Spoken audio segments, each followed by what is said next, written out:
Good morning, ladies and gentlemen. Welcome to the launch of the Revised Labor Force Survey. My name is Georgia Garvey Green, and I'm the Corporate Communications Manager for Statin. It's indeed a pleasure to have the media here. It is our first face-to-face media engagement since COVID, so we are happy to have everyone. This morning, we will have an overview from Ms. Carol Coy, our Director General. We also have at the head table our Deputy Director General, Ms. Leisha Dalati-Bodier. We have our Director of the Surveys Division, Dr. Natalie Simpson. We have our Director from the Research, Design, and Evaluation Division, Ms. Jessica Campbell, and Ms. Siamora McDonald, who represents the Administrative Statistics Division. So without further delay, I will hand over to Ms. Coy. Thank you.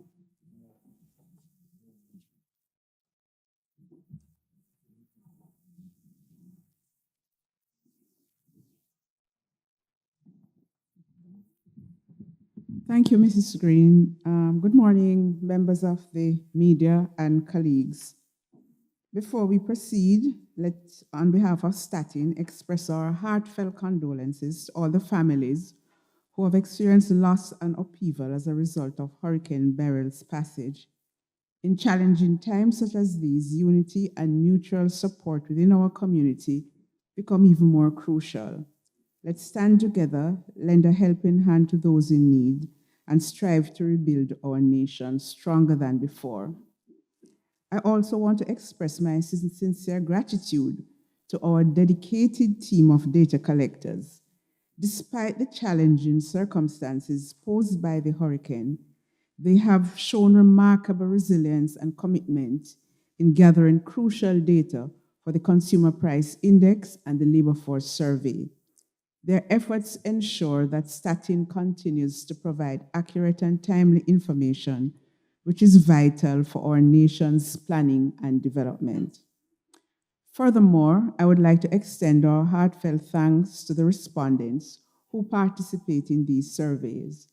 Your cooperation and willingness to provide information are invaluable to our work.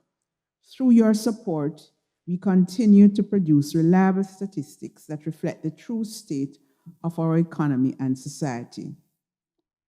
Periodically, Statin updates its statistical products to meet the needs of its stakeholders and to conform to international recommendations. The national accounts from which we derive the gross domestic product, the GDP, and the labor force have been undergoing major revisions. The revised GDP will be released at a later date, but today we are releasing the results of the January Labor Force Survey.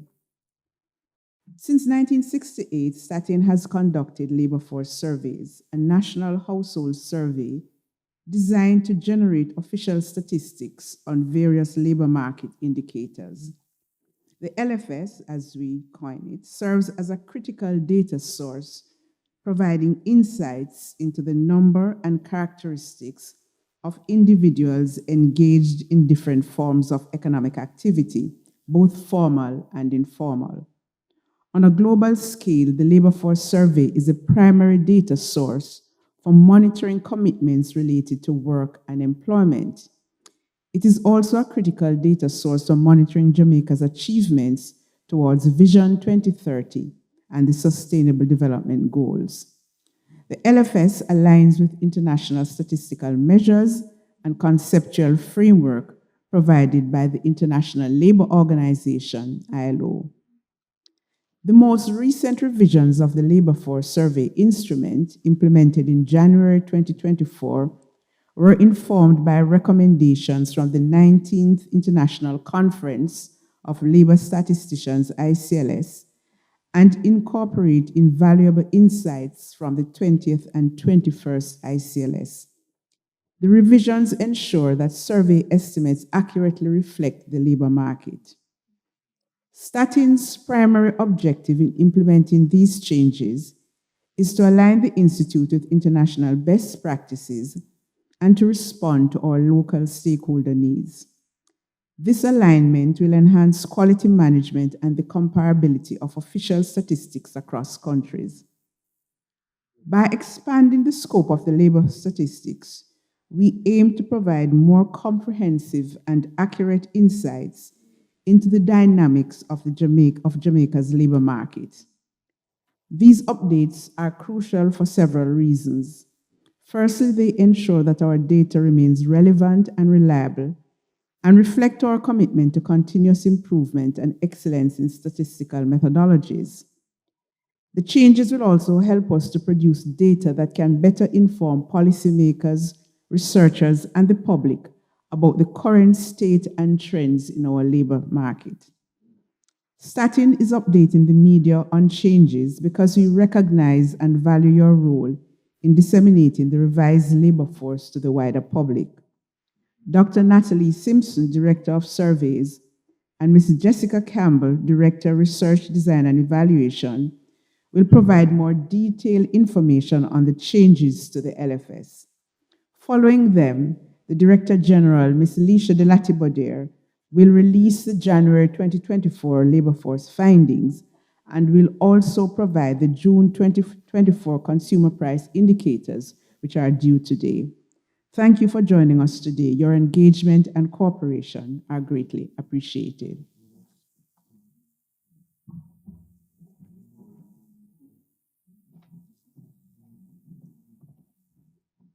Thank you, Ms. Coy. Now we will have an overview of the revised labor force survey from Dr. Natalie Simpson,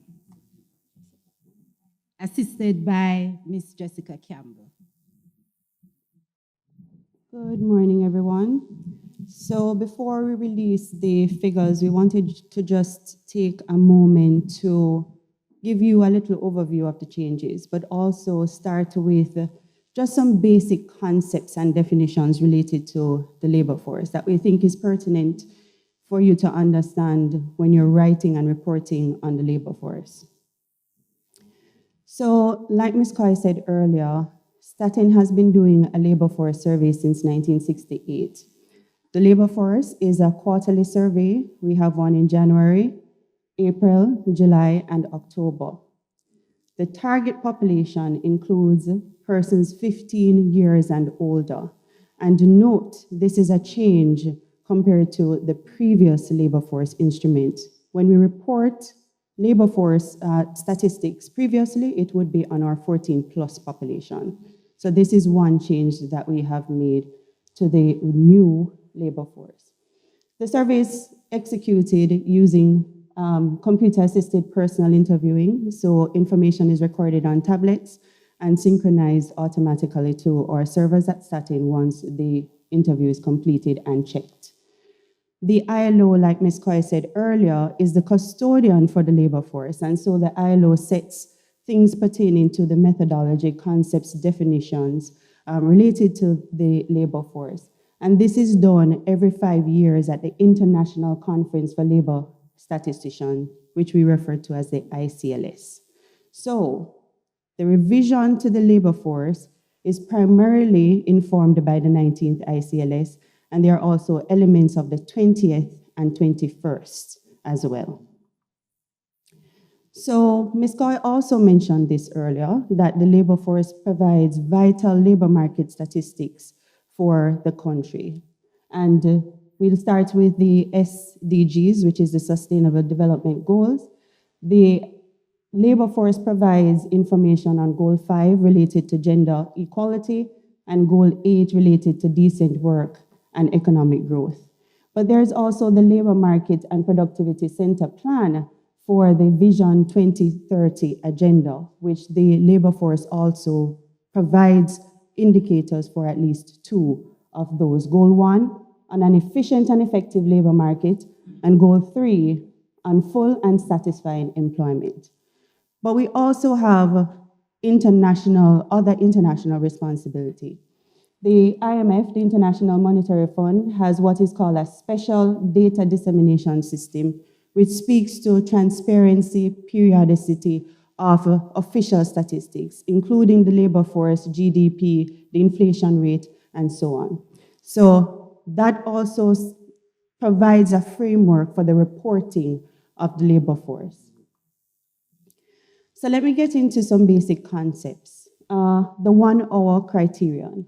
This is used to identify persons who are considered employed in the labor force. And this is for primarily two reasons: for international comparability, but also to ensure that the smallest unit of labor that goes into the production of goods and services is captured in the labor force. So that is the purpose of the 1 hour criterion. Then we'll speak often about a reference week. The reference week that we use for Jamaica is a fixed reference week, and it's a full reference week starting from Sunday to Saturday. And by full, I mean there is no holiday in that week. So this is just a quick screenshot of our instrument to show you the reference week for the January labor force, which was the week ending January 13. So that's from January 7th to January 13. And just to speak to some additional things pertaining to 1 hour, the 1 hour criterion that I mentioned before. And then I've highlighted here as well wage, salary, commission, or any payment in kind, which you'll see in a second. Why? So I skipped a slide, I'm sorry. So let me just go back for a quick second. So who is employed? An employed person is any person who works for pay or profit in cash or kind, whether the payment is received or not, paid directly to the person or indirectly to a household member. A person is classified as employed at work or employed not at work. And when we say employed not at work, we're talking about persons who are absent for specific reasons, such as maternity leave, paternity leave, vacation, illness, and so on. Other persons, however, who have flexi-time work arrangements, they are asked additional questions to determine whether or not they should be captured as having a job attachment or at work but absent during the reference week. So that is the reason why the wage and salary is highlighted here, because employed would be those persons who work for pay or profit, right? So just giving you an example or a little visual of how those concepts play out in the questionnaire. So who is unemployed? Previously, we would use what we call the relaxed definition. That is, the person is not employed and they're available for work, but they may or may not be seeking employment. Now, we're using the strict definition, which requires that people meet all three criteria. You're not employed, you're available for work, and you're seeking employment. So previous resolutions from the ICLS allowed the flexibility. However, with the additional indicators that we will be reporting on, we have to move to the strict definition. So this is an additional change to our new labor force. So combined, the employed and the unemployed makes up the labor force. And any person who is not a part of the labor force is considered outside the labor force. There's a priority rule in the labor force. Employment takes precedence over unemployment, and unemployment takes precedence over outside the labor force. So just to give a quick example, if during the reference week, an individual is a full-time university student, but they may have a business where they're doing eyelashes, eyebrows, whatever the case might be. As long as that person was working for at least 1 hour during the reference week, they are captured as employed, even though they are a full-time university student and they focus mostly on going to school. As long as they're working for at least 1 week during the reference, 1 hour, during the reference week, and you're listening, I like that, 1 hour during the reference week, then they would be classified as employed. And then we move on to finding out if they're unemployed, and then if you're not unemployed, then you're outside the labor force. So that's the priority rule. So let me get now into the changes specifically influenced by the 19th ICLS. So the first one, expanding the statistical output. And then the second reason is to improve comparability. So based on an assessment, there are a number of countries that were applying the relaxed definition, for instance, and some were applying the strict definition. Some persons, in terms of determining job attachment, we're applying some rules and then others, another set of rules. And so for comparability purpose, the 19th ICLS provides those recommendations.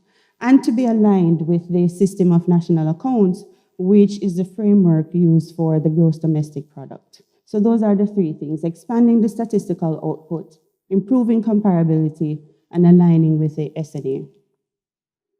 So getting into the expansion, for the first time, the 19th ICLS introduced a statistical definition of work.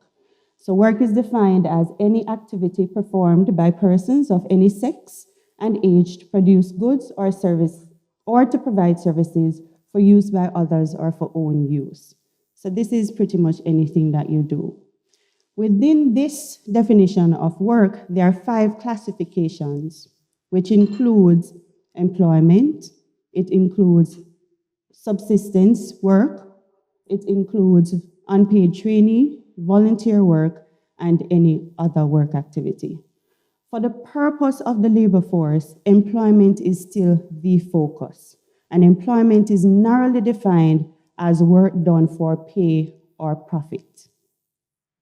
So, this new 19th ICLS recommendation has created what is now a more narrow definition of employment, like I said, focusing on pay or profit, work done for pay or profit.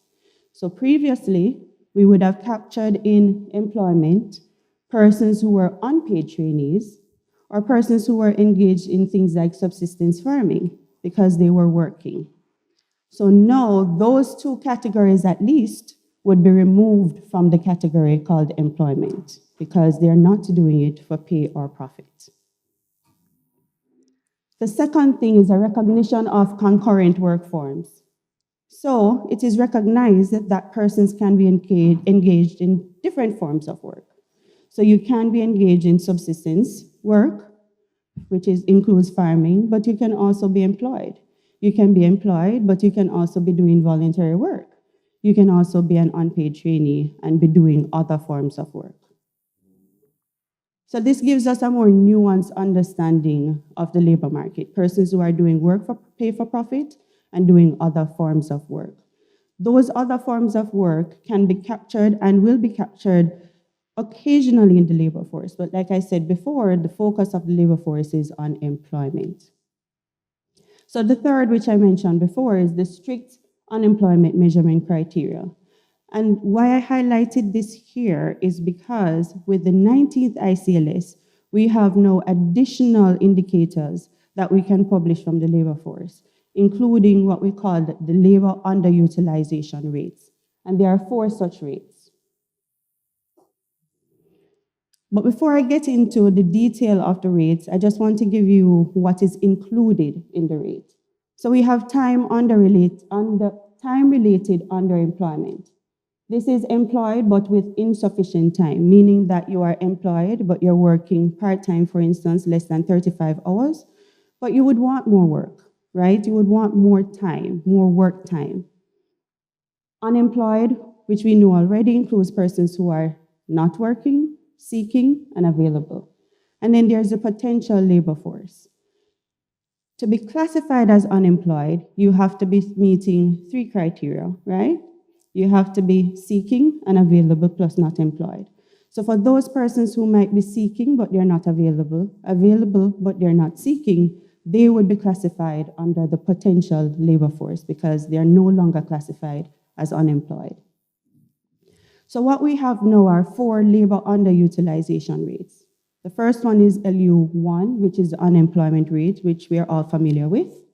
Then there's LU2, which combines the rate of time-related underemployment and unemployment and represents the share of the labor force that is either unemployed or in time-related underemployment. So they want more work or they want to work.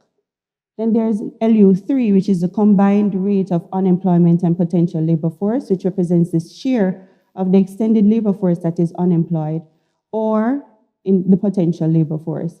And then there's a final composite measure, which represents the share of the extended labor force that is in unemployment, time-related underemployment, or in the potential labor force. So these are 4 new indicators that we will be reporting on. So just to give you an overview of the general changes, some changes are based on the revision or the recommendation from the 19th. Others are based on just general changes that we've made to ensure that we are following best practices. So there are additional questions to identify employment, in particular, those persons who are temporarily absent and persons who are in production intended specifically for the market, so those who are not subsistence farmers, and then people at work. Additional questions such as job search availability and the desire for work. We've added more questions to the instrument to be able to tease out this particular group. But most importantly, this creates a break in the series, and I'll say that again. It's the new labor force, it's a revised labor force. It creates a break in the series. So no longer can you compare the January 2024 findings with the January 2023 findings, which is our usual approach to reporting on the labor force. We have moved to the strict definition, so you have to meet all three criteria: not employed, willing, and available, seeking and available. An increase in the number of indicators that we can now produce to include the labor underutilization rates. So what are the general impact of these changes? Persons exclusively in unpaid forms of work are no longer included in employment. I said that again, but I just want to emphasize that. So persons exclusively in unpaid forms of work, subsistence farm, unpaid trainee, are no longer included in the employment category. Employment levels are likely then to be lower for countries where subsistence farming is high, right? Unemployment, some persons previously employed, that is, for instance, those unpaid workers, will now be classified as unemployed if they are both seeking and available. Some persons previously unemployed will now be outside the labor force because if they don't meet the strict definition, they'll be classified as outside. And therefore, the unemployment rate may go up due to these changes that I've identified. In addition to the fact that we have moved the age from 14 plus to 15 plus. But also, I should note that the reference week, which I spoke about earlier, we've also changed the reference week. So previously, the reference week would be the last full week of the quarter before. So in January, it would have been the last full week of December. Now it is always going to be the first full week of the quarter. So for the January labor force, it will be the first full week of January. For April, it will be the first full week of April, July, and October. So now, Ms. Campbell will take you through two additional updates that we have made to the labor force. Hi, good morning. So since we are updating the labor force survey, we're moving to the 19th, 20th, and 21st ICLS, as Natalie explained. We're already using the most recent occupation and industry classifications. We're taking this opportunity to use the latest version of the International Standard Classification for Education. So ISCED, which is the International Standard Classification of Education, it considers education and training together, right? So we are going to ask a set of questions of persons, whether or not they are currently attending school or a training program, the highest level that they attended, the highest qualification they have received in education or training, in order to classify them in a level of education. I'll show you the levels in a minute. So while the labor force survey is a sample survey, it is randomly selected, right? So random is a random set of people who are aged 15 years and older that participate in the survey. So we understand then that persons responding to the survey might not have gone to school in this current formation of the education system. So they will provide answers that don't necessarily or are not the same as what the interviewers would see on the questionnaire.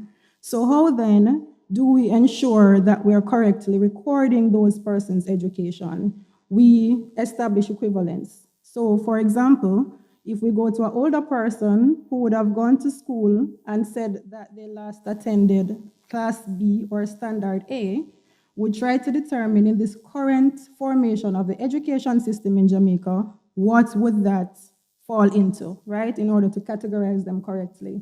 And so we would be able to record the level of education for each person in a standard way that is internationally comparable. In addition to the level of educational attainment for persons, we're also capturing the field of education for those persons. So you said that the highest level of education that you last attended was a bachelor's degree. The field of education would capture what was this bachelor's degree in: marketing, economics, statistics, the like, right? And again, we would be able to classify what the respondents say in a standard way to allow for international comparability.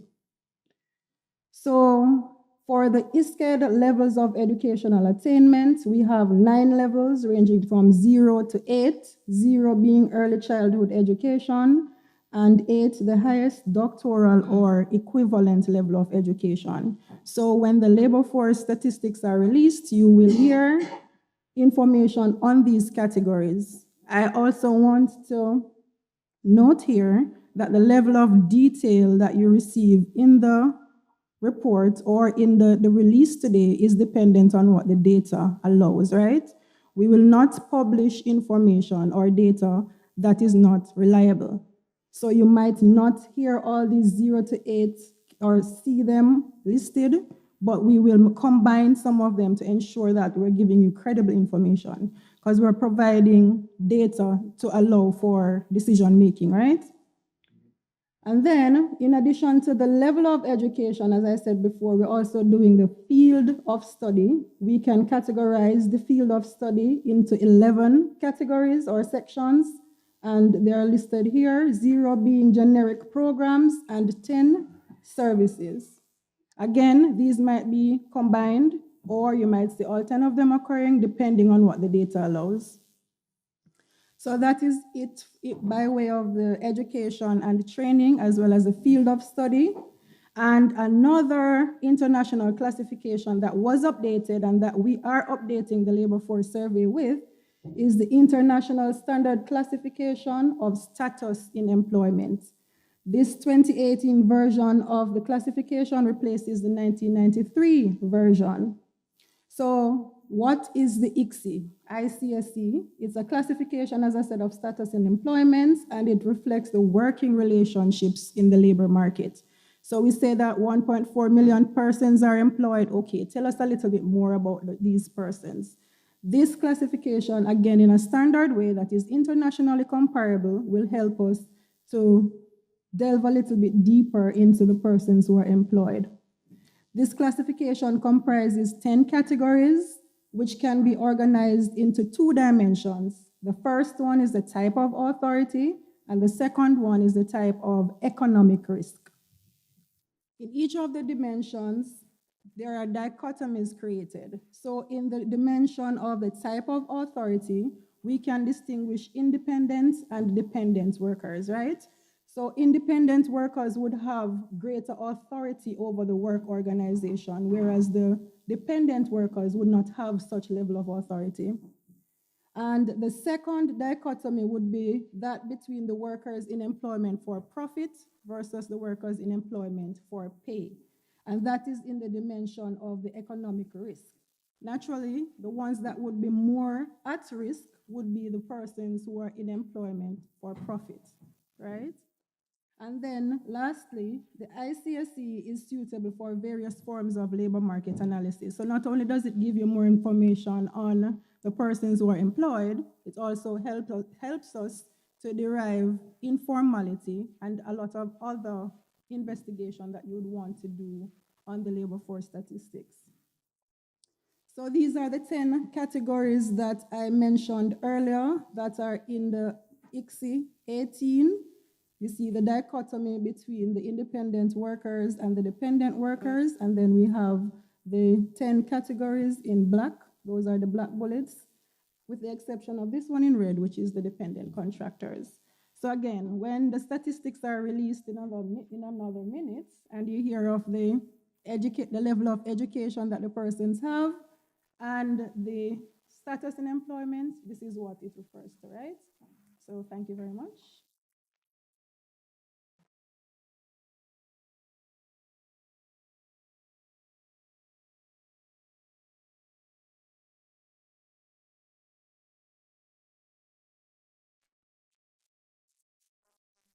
Campbell for a comprehensive overview of the revised labor force.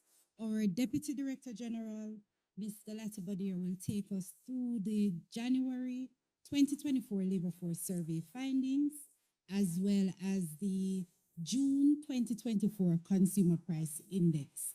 Both are scheduled to be released today in accordance with our advance release plan. Thanks. Good morning, everyone. You can answer a little bit livelier. Good morning, everyone. All right. So I know we just gave you a lot of information, right? And I know that we're all very bright students, right?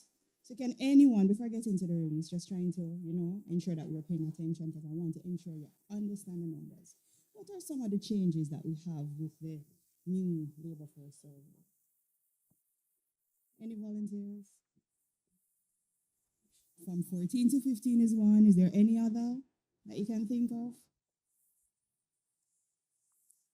Don't all answer at once. I see a whole conversation happening here. Any volunteers? Any volunteers? We're now using the strict definition, right? And what does that mean? All three criteria. So it must be without work, you must be seeking, you have to be available. All right. Additionally, can reference week, right? So in previous iterations of the labor force survey, we would have had the January labor force would have had a reference week in December, right? And in December, in the third week of December thereabout, it's a completely different labor market than January morning, right? Think about it, right? Which is why Dr. Simpson emphasized that it is a break in the series. The changes are significant and therefore there is no direct comparison. But going forward, we can compare, all right? So this morning, I'm going to be releasing the numbers for the labor force survey and the CPI, all right? So the labor force includes all persons who are usually resident in Jamaica who are 15 years or older, who are either employed or unemployed. In January 2024,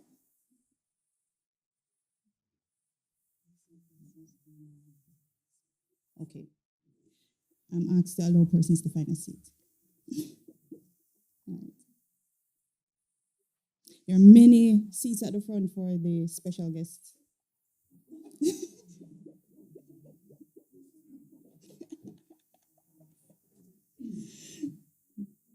All right. So the labor force, ready to begin? Ready? All right. The labor force includes all persons who are usually resident in Jamaica, who are 15 years or older, who are either employed or unemployed. In January 2024, 1.4 million persons were in the labor force. This represents approximately 2/3 of the population aged 15 years or older. When broken down by sex, 3 out of every 4 men were in the labor force, compared to 3 out of every 5 women. The labor force participation rate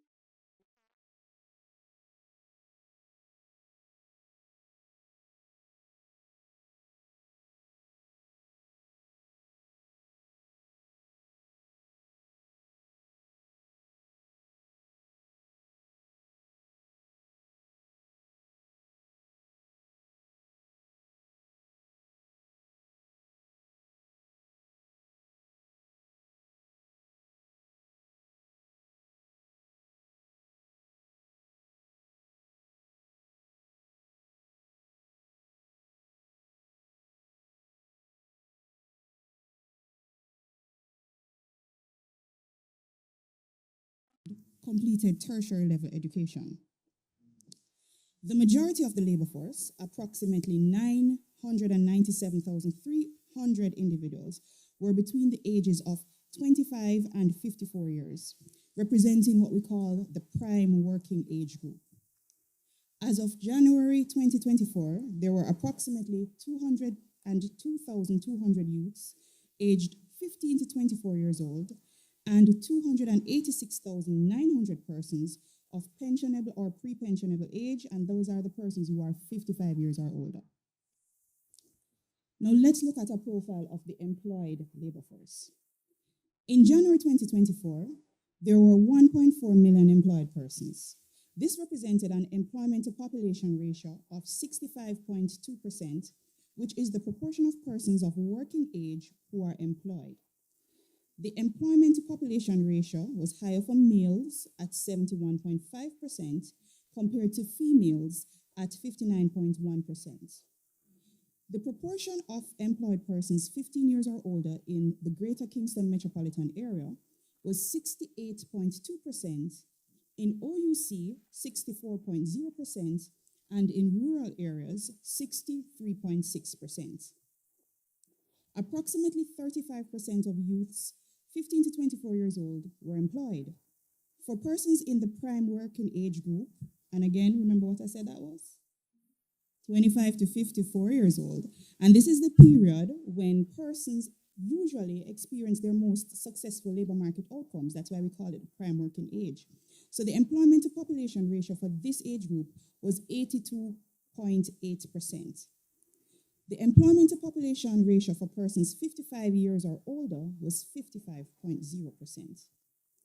When assessed by type of household, the survey revealed that the employment to population ratio was highest among single person households at 74.7%, followed by couples with children at 69.2% and couples with children at 67.5%. In terms of economic activity, we see that the majority of the employed labor force worked in services, approximately 970,000 of them. Of this amount, 659,000 worked in market services, which includes trade, transportation, accommodation and food, and business and administrative services.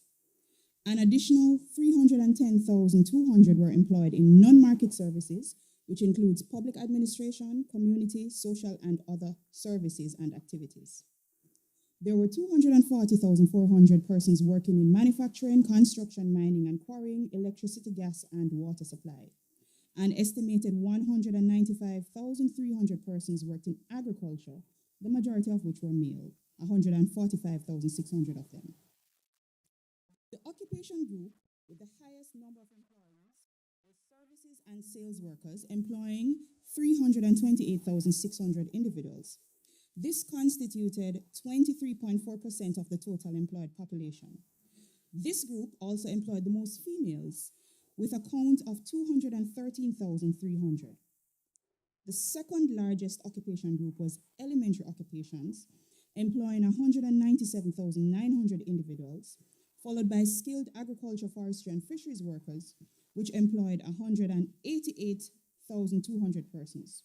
For males, the occupation with the highest employment was craft and related trades workers at 153,200. In terms of education, and remember we're using the International Classification of Education, there were 748,000 employed individuals who completed upper secondary level education. There were 271,800 employed persons with lower secondary level education and 219,600 who completed tertiary level education. The data also shows that there were more employed women with tertiary level education, 140,800, relative to their male counterparts at 78,800. The majority of the employed labor force, 57.9%, were employees, and this is looking at the labor force by the classification of status in employment, the ICSI. There was another 32.1% who were independent workers without employees. 5.4% of the employed labor force were employers. When assessed by level of risk, we saw where there was 40.5% of the population who were in employment for profit, and 59.3% were in employment for pay. Now let's take a minute to look at some indicators of the quality of employment, commonly known as decent work. At the aggregate level in January 2024, there was marginal occupational segregation with an index of dissimilarity number of 0.55. And what this meant is that there was a moderate tendency for men and women to do different jobs at the total aggregate level. However, the survey does show that there was a greater tendency for women to work as managers, professionals, and technicians, 60.2%, and clerical service and sales workers, 66.4%. So the office type jobs, women tend to gravitate towards them. On the other hand, skilled agricultural and trades workers and plant and machine operators and assemblers were male dominated. So we had 82.3% and 93.9% respectively in those two groups being mostly male. Regarding working hours, the majority of the employed labor force, remember we have the 1 hour criterion, so you have to be employed for at least 1 hour. So, but when we break it down by hours worked, we are seeing that regarding working hours, the majority of the employed labor force, 47.9%, or 672,700 persons, usually work between 35 and 40 hours each week. An additional 16.8% usually worked between 41 to 48 hours each week, and 21.6%, or 303,500 individuals, worked between 49 and 6 hours each week. In January 2024, fewer than 1%, or 12,300 persons, worked less than 15 hours a week. There were 361,500 individuals in what is called excessive working time, which meant that they routinely worked more than 48 hours per week. Another 28,200 individuals were in time-related underemployment, meaning that they were currently working less than 35 hours per week, but they were available and seeking additional hours. So that is the employed labor force. We're now going to look at the unemployed labor force, the number that everyone is waiting on, right? In January 2024, the unemployment rate, which we now refer to as LU1, which is the first indicator of labor underutilization, stood at 5.4%, equating to 80,700 persons who were without employment but were available and seeking work. The unemployment rate for males was 4% and for females 7.1%. When examined by age group, the unemployment rate was highest for youth at 16.0% and lowest for persons 55 years or older at 1.7%. For those of prime working age, the unemployment rate was 4.4%. Households with children aged 18, persons living in households with children aged 18 years or younger had a higher unemployment rate compared to those without. So if you lived in a household with a child, we saw where the unemployment rate for those persons was higher, and it was 6.6%. This rate was higher also for households with minor children, that's children less than 6 years or younger. And the unemployment rate among persons living in households with children 6 years or younger was 7.1%. The presence of children in the household, however, had a less significant impact on male unemployment rates than it did for female unemployment rates. From a regional perspective, the unemployment rate was highest in other urban centers at 9.1%, followed by rural areas at 8.1%, and lowest in the Greater Kingston metropolitan area at 5.0%. Looking at the number of unemployed persons, there were approximately 20,200 unemployed persons in other urban centers, 21,900 unemployed persons in the Greater Kingston metropolitan area, and 38,600 unemployed persons in rural areas. Briefly looking at the profile of the persons who are outside the labor force. So you're without employment, You're not considered to be unemployed, so you're outside of the labor force. In January 2024, there were 669,400 individuals who were outside the labor force. This group had a higher representation of females, 399,200, compared to males, 270,200. In the Greater Kingston metropolitan area, there were 206,600 persons outside the labor force. In other urban centers, it was 138,200, and in rural areas, 324,600. Those outside the labor force were primarily in the younger and older age groups, with 288,700 youths and 170,500 persons of pensionable age, that's 65 years or older. Within the youth population, there were 142,100 males and 146,500 females who were outside the labor force. Additionally, there were 100,700 youth who were not employed, not enrolled in educational activities, nor currently in training, what we refer to as NEET, of which 49,400 were males and 51,400 were females.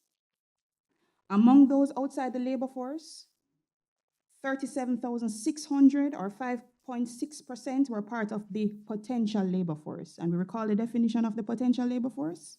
You're either available, not seeking, or you're seeking and you're not available, right?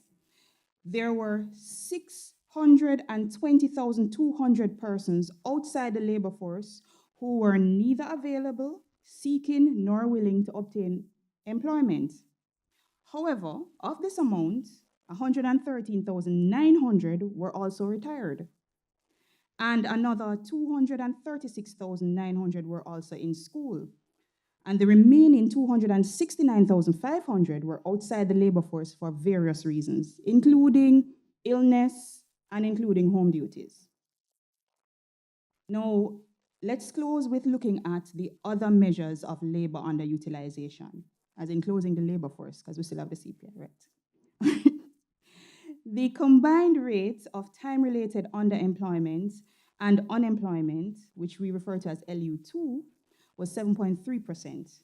This represents the current unmet need for employment. This includes persons who have inefficient work time, that is, they were employed, but would like to work more hours, or persons who were available and actively seeking work.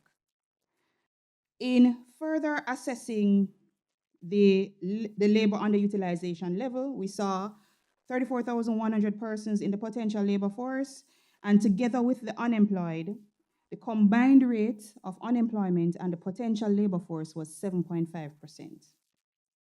In January 2024, the combined rate of labor underutilization, which is LU4, was 9.4%, representing the proportion of persons who were in time-related underemployment, unemployment, and those in the potential labor force.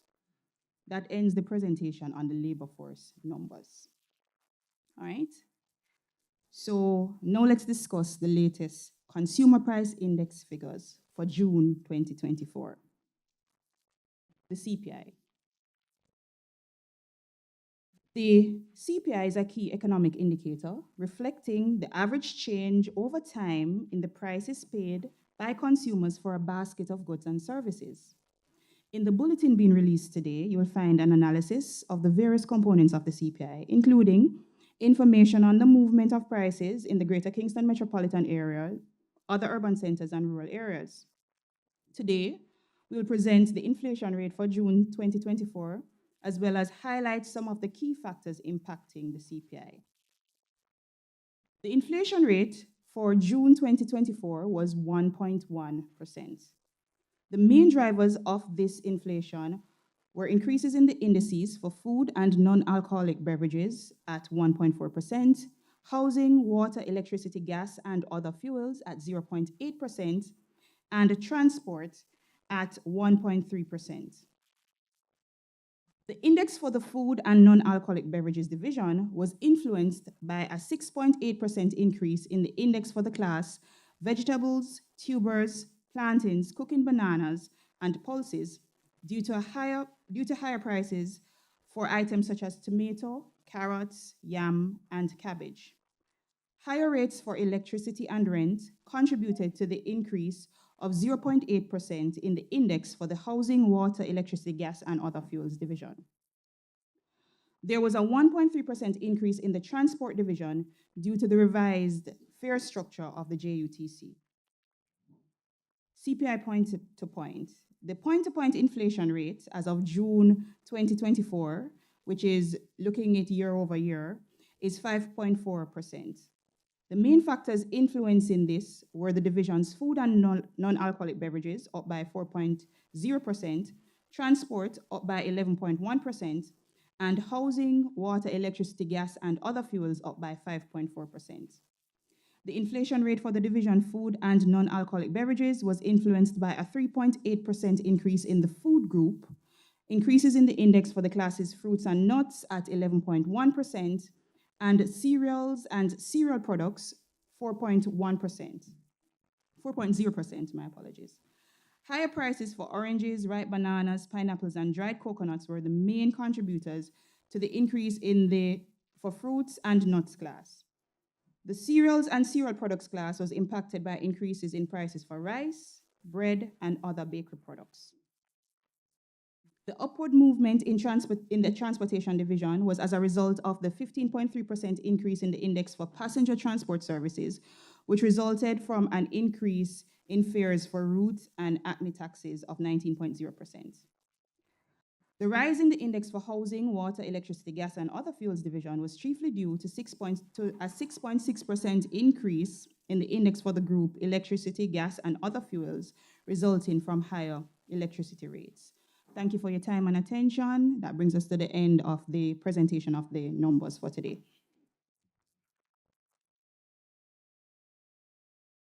Thank you very much, Mr. Latibodir. So we are now at the Q&A segment. I will take one question per journalist so that everybody has a chance to ask their question. And if time permits, we'll take another question.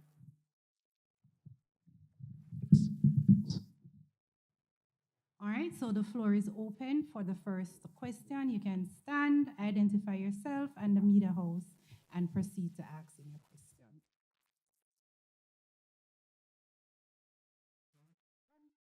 All at once.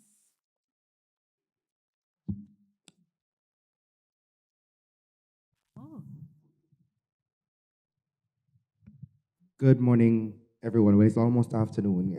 Javon Keys, television at Radio Jamaica. So my question is, was there a cost affiliated to bringing this survey up to speed? And if so, what could you share that? I mean, that's the first question, and then I'll go to the other one regarding some other stuff. So that's the first question.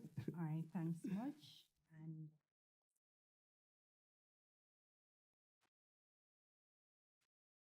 all right, thanks, Javon. So no, there were no additional costs. So internally, we have the technical capacity, and we received support also from the International Labour Organization. So they worked with us, they worked with the team in bringing it up to speed. And we already have data collectors on staff, so there were no additional costs. all right, we'll take a question from someone else. If not, we'll revert to Javon.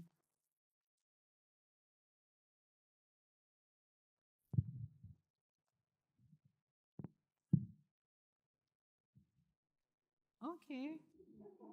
Well, the floor is all yours. I mean, I love data, and seeing this kind of breakdown is very fascinating to me. I think that it will give a lot more context surrounding some of what we see happening. But my question is, I mean, I love for Satin to share how the utility of having this kind of breakdown. Why is it now important for us to have this kind of breakdown? How will that help future planning?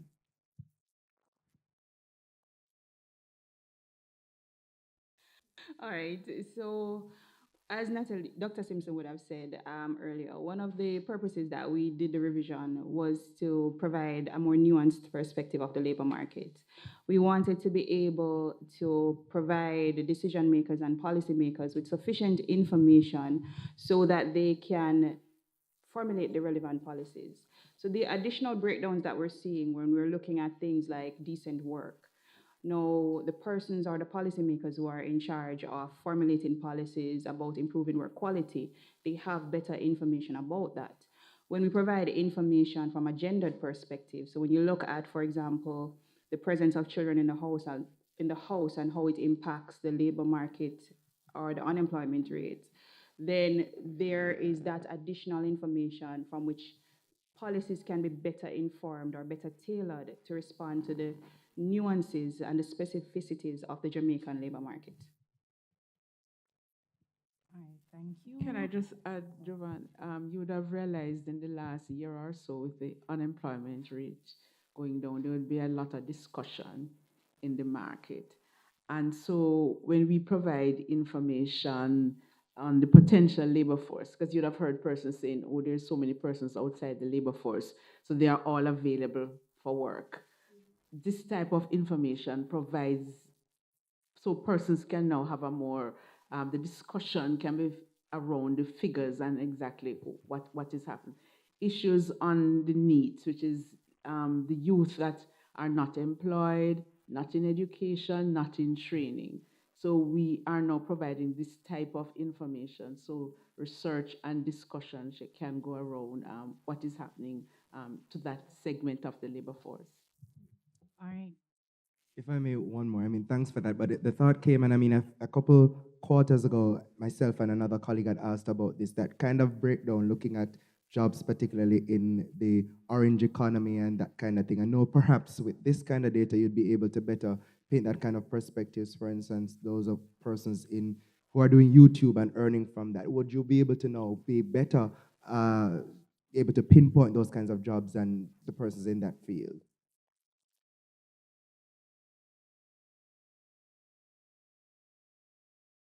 I don't know why my panel is so quiet today. They're not usually quiet. But so the new labor force survey does allow us to dive a little deeper, right? But as Ms. Campbell had said earlier, one of the things though, before we release a number, is that we have to assess the reliability of those estimates. We have to look at how many of these persons we're capturing in the survey and can we report on them as a standalone sector. We've also, with the revisions to the labor force, it is now a bit more agile. So we can introduce modular concepts periodically. So it is something that is on our radar. It's not currently in this first iteration, but it is something that is on the radar for future development work. Thanks, Yvonne. Here's a question. Hi, good afternoon. Good morning. Stephen from the. All right, Stephen Jackson from the Gleaner. I just have it's really for my own edification. An entertainer that earns double-digit millions, that works maybe 1 hour, 2 hours a month, maybe not even in Jamaica, but they live in Jamaica. Is that person unemployed, definitionally? Okay. Okay, so a person is classified as employed if they work for at least 1 hour during the reference week. And that reference week, for the purpose of the January labor force, was January 7 to 13. So even if only for 1 hour, that person is classified as employed. And it doesn't matter as long as they're a usual resident of Jamaica, it doesn't matter whether they are working overseas, remotely, or they're working locally. All right, thank you for that. A question about the informal labor force, and I think it's L4. There's a view that since COVID, the size of the informal economy has grown. Historically, it's been about 40%. So people are suggesting it's over half now.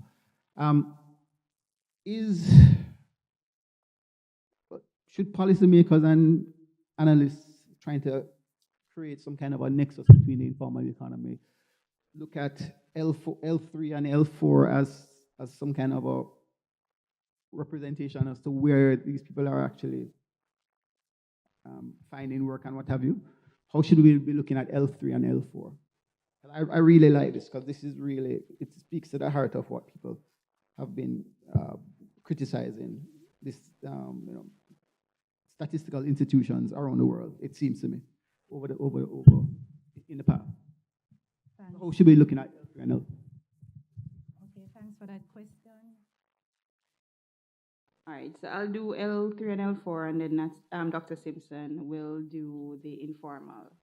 All right, so LU3, which is the combined rate of unemployment and the potential labor force. What that looks at is the group of persons who could be targeted for employment opportunities. They are the immediately available people. So they're the people who are right now out there looking for work and available. That's the unemployed. And those who are either available, that is you're not looking because maybe you're discouraged by now. You were looking earlier, you didn't get anything, you got discouraged. Or those who are seeking but they're not available because you might be ill, you might have kids tending to whatever. So that looks at the persons who are most ready to take up employment. That combined rate of LU, unemployment and the potential labor force. Now, LU4 now, which looks at all of the labor underutilization. It adds back in now time-related underemployment. So that those are the people who need additional work.